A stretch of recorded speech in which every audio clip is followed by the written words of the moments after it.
Today is Thursday, Parashat Emor. We're learning Chok L'Yisrael. In recent days, we've been learning from Pirkei Avot.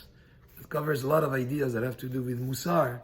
So today, from the Chok L'Yisrael for today, we learned from the Ketubim, from the book of Mishlei, and here beautiful words of Mussar, pearls of wisdom, really. First pasuk, Tov Rash Volech Betumo Me'ikesh Derachayim Ve'u Ashir. So better a person who's poor, but he acts in an honest manner, is a person who's honest, than someone who's rich, but earned his wealth through cheating others and being deceitful. And the Rashi explains this pasuk on having to do with the Torah.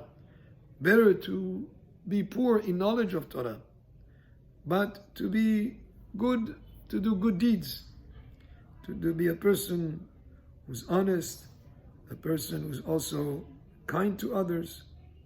Better to do that than to be very rich in knowledge of Torah and act in a way that is not honest, whether it's in business or in ways that you relate to other people.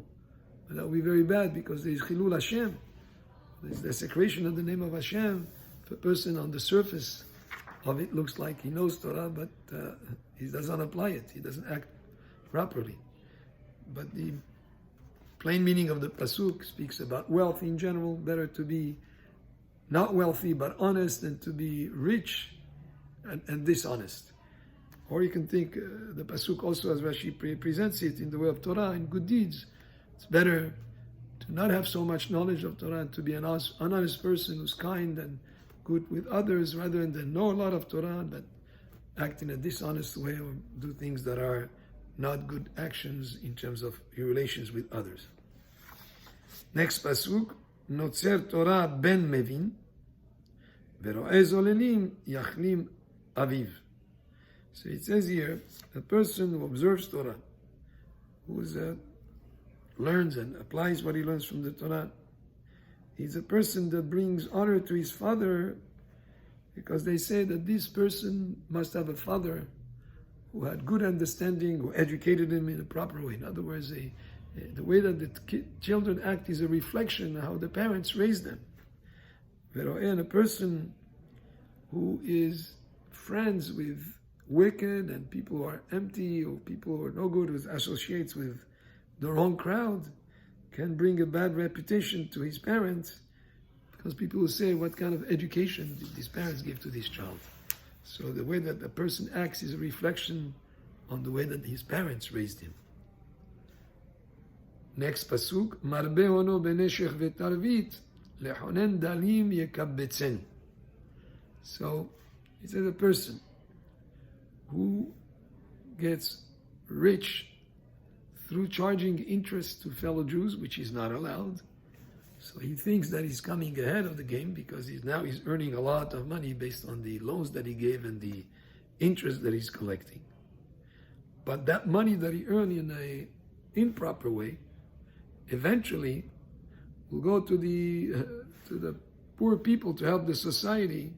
And here Rashi explains that the authorities would hear that he became wealthy and they might take the money from him and use that money to fix bridges, to fix roads, and to take care of the needy.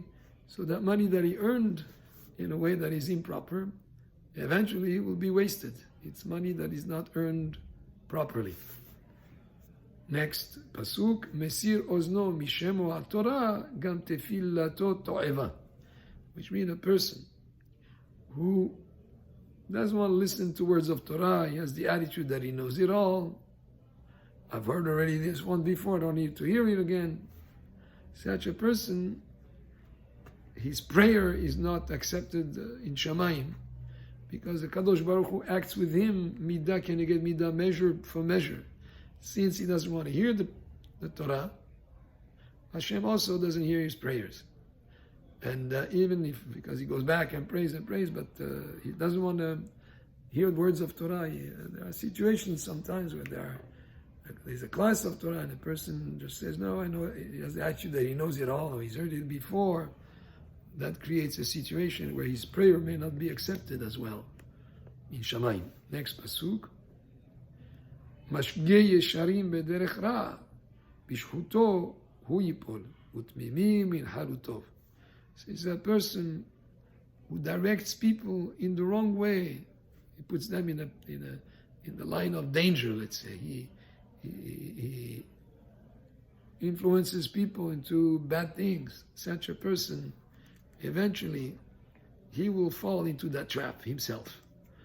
Tmimim, however, those who are honest and good, and those who are wholesome, who are just, these people that act in a wholesome and innocent way, in Halutov, eventually, in Halutov, they will inherit, they will get good rewards. So, this was the Mishle from the Ketuvim for today for Chok L'Israel, Thursday, Parashat Emor. Baruch Adonai Le'olam, Amen ve'amen.